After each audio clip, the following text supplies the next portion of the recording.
Hi friends, ಇವತ್ತು ನಾನು ನಿಮಗೆ ನುಗ್ಗೆ ಸೊಪ್ಪನ್ನು ಬಳಸ್ಕೊಂಡು ಹೇಗೆ ಚಪಾತಿಯನ್ನು ಮಾಡ್ಬೋದು ಮತ್ತು ಬೆಂಡೆಕಾಯಿಯಲ್ಲಿ ರುಚಿಯಾದಂಥ ಚಟ್ನಿ ಮಾಡೋದು ಹೇಗೆ ಅಂತ ತೋರಿಸ್ಕೊಡ್ತೀನಿ ಬನ್ನಿ. ಇಲ್ಲಿ ನೋಡಿ, ಇಲ್ಲಿ ನಾನು 4 ಚಪಾತಿ ಆಗೋಷ್ಟು ಹಿಟ್ಟನ್ನು ತೊಗೊಂಡಿದ್ದೀನಿ.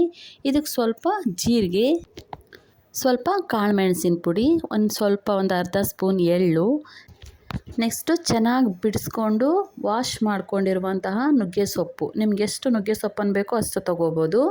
ನೆಕ್ಸ್ಟ್ ಇದಕ್ಕೆ ಸ್ವಲ್ಪ ನಾನು ಉಪ್ಪನ್ನು ಹಾಕಿದ್ದೀನಿ ರುಚಿಗೆ ತಕ್ಕಷ್ಟು. 1 ಸ್ಪೂನ್ ತುಪ್ಪವನ್ನು ಹಾಕಿ ಹದ ನೋಡಿಕೊಂಡು ನೀರು ಎಷ್ಟು ಬೇಕೋ ಅಷ್ಟು ನೀರನ್ನು ನೋಡಿಕೊಂಡು ಹಾಕಿ ಕಲಿಸ್ತಾ ಇದ್ದೀನಿ. ಇವಾಗ ನಿಜವಾಗ್ಲೂ ಫ್ರೆಂಡ್ಸ್, ನುಗ್ಗೆ ಸೊಪ್ಪನ್ನು ತಿನ್ನೋದ್ರಿಂದ ತುಂಬ ಒಳ್ಳೆಯದು. ಕಣ್ಣಿಗಾಗ್ಬೋದು, ಕೂದಲಿಗಾಗ್ಬೋದು, ಇದು ತುಂಬಾ ಹೆಲ್ಪ್ ಆಗುತ್ತೆ. ಈ ಕೆಲವೊಬ್ಬರು ನುಗ್ಗೆ ಸೊಪ್ಪನ್ನು ಸ್ವಲ್ಪ ಬೇಯಿಸ್ಕೊಂಡು ಮಿಕ್ಸಿ ಮಾಡಿಬಿಟ್ಟು ಹಾಕ್ತಾರೆ. ನಾನು ಆ ಥರ ಏನೂ ಮಾಡೋದಿಲ್ಲ. ನಾನು ಡೈರೆಕ್ಟ್ ನುಗ್ಗೆ ಸೊಪ್ಪನ್ನೇ ಹಾಕ್ತೀನಿ. ಇದು ತಿನ್ನೋವಾಗಲೂ ಬಾಯಿಗೆ ಸಿಕ್ಕಿದ್ರೂ ಚೆನ್ನಾಗಿರುತ್ತೆ.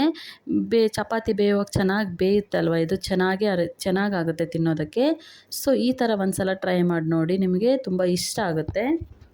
ಇಲ್ಲಿ ನೋಡಿ, ನಾನಿವಾಗ ಇದನ್ನು ಚೆನ್ನಾಗಿ ಕಲಿಸ್ಕೊಂಡಿದ್ದೀನಿ. ಇವಾಗ ಇದನ್ನು ಮೇಲ್ಗಡೆಯಿಂದ ನಾನು ಒಂದು ಸ್ವಲ್ಪ ಇದಕ್ಕೆ ಎಣ್ಣೆಯನ್ನು ಹಾಕಿ ಇದನ್ನು ಚೆನ್ನಾಗಿ ನಾದ್ಬಿಟ್ಟು ಒಂದು ಅರ್ಧ ಗಂಟೆ ನೆನೆಯೋದಕ್ಕೆ ಬಿಡ್ತೀನಿ. ಅಷ್ಟರೊಳಗೆ ನಾವು ಇಲ್ಲಿ ಬೆಂಡೆಕಾಯಿ ಚಟ್ನಿಯನ್ನು ಮಾಡ್ಕೊಂಬರೋಣ ಬನ್ನಿ. ಇಲ್ಲಿ ನೋಡಿ, ನಾನು ಒಂದು ಅರ್ಧ ಕೆಜಿ ಬೆಂಡೆಕಾಯನ್ನು ಚೆನ್ನಾಗಿ ವಾಶ್ ಮಾಡಿ ಕಟ್ ಮಾಡ್ಕೊಂಡು ಇಟ್ಕೊಂಡಿದ್ದೀನಿ. ಇದನ್ನು ಇವಾಗ ಒಂದು ಪ್ಯಾನ್ ಬಿಸಿ ಮಾಡೋಕ್ಕಿಟ್ಟು ಅದಕ್ಕೆ ಸ್ವಲ್ಪ ಎಣ್ಣೆಯನ್ನು ಹಾಕಿ ಕಟ್ ಮಾಡ್ಕೊಂಡಿರುವಂಥ ಬೆಂಡೆಕಾಯನ್ನು ಹಾಕಿ ಚೆನ್ನಾಗಿ ಫ್ರೈ ಮಾಡ್ತಿದ್ದೀನಿ. ಇದನ್ನು ಚೆನ್ನಾಗಿ ಫ್ರೈ ಮಾಡಬೇಕಾಗುತ್ತೆ ಫ್ರೆಂಡ್ಸ್. ಈ ಬೆಂಡೆಕಾಯಿ ಚಟ್ನಿನೂ ಕೂಡ ತುಂಬಾ ರುಚಿಯಾಗಿರುತ್ತೆ. ಇದನ್ನು ಪದೇ ಪದೇ ಬೆಂಡೆಕಾಯಿ ಪಲ್ಯವನ್ನು ತಿಂದು ಬೋರ್ ಆದಾಗ ಈ ಥರ ಒಂದು ಹೊಸದಾಗಿ ಒಂಥರ ರುಚಿಯನ್ನು ಟ್ರೈ ಮಾಡಿ ನೋಡಿ, ತುಂಬಾ ಇಷ್ಟ ಆಗುತ್ತೆ ನಿಮಗೆ. ಇದು ಚೆನ್ನಾಗಿ ಸ್ವಲ್ಪ ಒಂದು ಅರ್ಧ ಫ್ರೈ ಆದಮೇಲೆ ಇದಕ್ಕೆ ನಿಮ್ಮ ಖಾರಕ್ಕೆ ಎಷ್ಟು ಬೇಕೋ ಅಷ್ಟು ಹಸಿಮೆಣಸನ್ನು ಹಾಕ್ಕೋಬೇಕಾಗುತ್ತೆ. ನಾನಿಲ್ಲಿ ನಮ್ಗೆ ಜಾಸ್ತಿ ಖಾರ ತಿನ್ನೋಲ್ಲ, ಅದಕ್ಕೋಸ್ಕರ ನಾನಿಲ್ಲೊಂದು 3 ಹಸಿಮೆಣಸನ್ನು ಹಾಕಿದ್ದೀನಿ. ಇದನ್ನು ಸಹ ಚೆನ್ನಾಗಿ ಫ್ರೈ ಮಾಡ್ಕೊತಿದ್ದೀನಿ. ಇದು ಸ್ವಲ್ಪ ಫ್ರೈ ಆದಮೇಲೆ ಇದಕ್ಕೆ ಬೆಳ್ಳುಳ್ಳಿಯನ್ನು, ಒಂದು 4 ಎಸಳು ಬೆಳ್ಳುಳ್ಳಿಯನ್ನು ಇದಕ್ಕೆ ನಾನಿವಾಗ ಸೇರಿಸ್ತಾ ಇದ್ದೀನಿ. ಇಲ್ಲಿ ನೋಡಿ, ಇವಾಗ ಇದು ಸ್ವಲ್ಪ ಫ್ರೈ ಆಗಿದೆ ಅಲ್ವಾ, ಈ ಟೈಮಲ್ಲಿ ಇದಕ್ಕೆ ನಾನು ಒಂದು 4 ಎಸಳು ಬೆಳ್ಳುಳ್ಳಿಯನ್ನು ಹಾಕ್ತಾಯಿದ್ದೀನಿ. ಬೆಳ್ಳುಳ್ಳಿಯನ್ನು ಸಹ ಹಾಕಿ ಚೆನ್ನಾಗಿ ಫ್ರೈ ಮಾಡಬೇಕಾಗುತ್ತೆ. ಇದು ಸ್ವಲ್ಪ ಫ್ರೈ ಆದಮೇಲೆ ಇದಕ್ಕೆ ಒಂದು ಸ್ವಲ್ಪ ಕೊತ್ತಂಬರಿ ಸೊಪ್ಪನ್ನು ಹಾಕಿ ಸ್ವಲ್ಪ ಫ್ರೈ ಮಾಡಿ ಚೆನ್ನಾಗಿ ಸ್ವಲ್ಪದು ಫ್ರೈ ಆದಮೇಲೆ ಅದನ್ನು ನೀವು ಗ್ಯಾಸ್ ಆಫ್ ಮಾಡಿ ಅದನ್ನು ತಣ್ಣಗಾಗೋದಕ್ಕೆ ಬಿಡಬೇಕಾಗುತ್ತೆ. ಇಲ್ಲಿ ನೋಡಿ, ಇವಾಗಿದು ಸ್ವಲ್ಪ ಫ್ರೈ ಮಾಡ್ಕೊಂಡಿದ್ದೀನಿ. ಇಷ್ಟ ಆದರೆ ಸಾಕು. ಇವಾಗ ನಾನು ಈ ಟೈಮಲ್ಲಿ ಇದು ಗ್ಯಾಸ್ ಆಫ್ ಮಾಡಿ ತಣ್ಣಗಾಗೋದಕ್ಕೆ ಬಿಟ್ಟಿದ್ದೀನಿ. ಇದು ಸ್ವಲ್ಪ ತಣ್ಣಗಾದಮೇಲೆ ಒಂದು ಮಿಕ್ಸಿ ಜಾರ್ಗೆ ಫ್ರೈ ಮಾಡ್ಕೊಂಡಿರುವಂಥ ಬೆಂಡೆಕಾಯಿನೆಲ್ಲ ಹಾಕಿ ಇದಕ್ಕೆ 1 ಸ್ಪೂನ್ ಜೀರಿಗೆನ ಹಾಕ್ತಿದ್ದೀನಿ. ರುಚಿಗೆ ತಕ್ಕಷ್ಟು ಉಪ್ಪನ್ನು ಹಾಕಿ ಮಿಕ್ಸಿ ಮಾಡಿದ್ರೆ ಆಯಿತು. ತುಂಬಾ ಚೆನ್ನಾಗಿರುವಂತಹ ಬೆಂಡೆಕಾಯಿ ಚಟ್ನಿ, ರುಚಿಯಾದಂಥ ಬೆಂಡೆಕಾಯಿ ಚಟ್ನಿ ರೆಡಿಯಾಗುತ್ತೆ ಫ್ರೆಂಡ್ಸ್. ಇಲ್ಲಿ ನೋಡಿ, ಇವಾಗ ಬೆಂಡೆಕಾಯಿ ಚಟ್ನಿ ರೆಡಿಯಾಗಿದೆ. ಇವಾಗ ನೋಡಿ ಫ್ರೆಂಡ್ಸ್, ನೀವೇ ನೋಡ್ತಿದ್ದೀರಲ್ವ ಎಷ್ಟು ಚೆನ್ನಾಗಾಗಿದೆ ಅಂತ ಹೇಳಿ.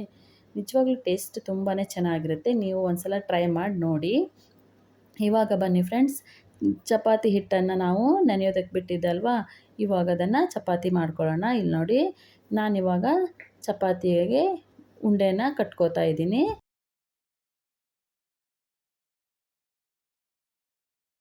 ನಾನು 4 ಚಪಾತಿ ಆಗೋಷ್ಟು ಮಾಡ್ಕೊಂಡಿದ್ದೆ. ಇವಾಗ ಇಲ್ಲಿ ನೋಡಿ, ನಿಮಗೊಂದು ಚಪಾತಿ ಮಾಡಿ ತೋರಿಸ್ತೀನಿ ಎಷ್ಟು ಚೆನ್ನಾಗಿರುತ್ತೆ ಅಂತ ಹೇಳಿ.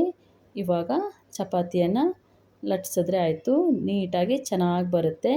ತಿನ್ನೋದಕ್ಕೆ ತುಂಬಾ ಚೆನ್ನಾಗಿರುತ್ತೆ. ನುಗ್ಗೆ ಸೊಪ್ಪನ್ನು ಹಾಕಿ ಒಂದು ಸಲ ನೀವು ಟ್ರೈ ಮಾಡಿ ನೋಡಿ, ನಿಮಗೆ ತುಂಬ ಇಷ್ಟ ಆಗುತ್ತೆ ಫ್ರೆಂಡ್ಸ್. ಇಲ್ಲಿ ನೋಡಿ, ನಾನಿವಾಗ ಇದನ್ನು ಚೆನ್ನಾಗಿ ಲಟ್ಟಿಸ್ಕೊತಿದ್ದೀನಿ.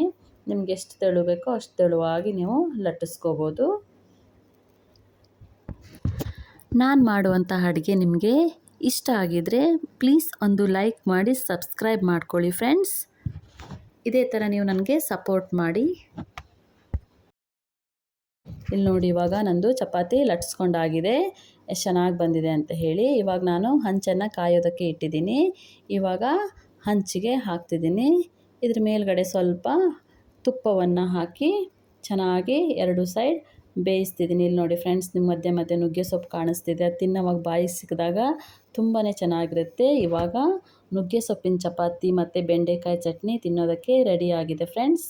ನೀವು ಒಂದು ಸಲ ಮನೇಲಿ ಟ್ರೈ ಮಾಡಿ ಹೇಗೆ ಬಂದಿದೆ ಅಂತ ಕಮೆಂಟ್ ಮಾಡಿ ತಿಳಿಸಿ.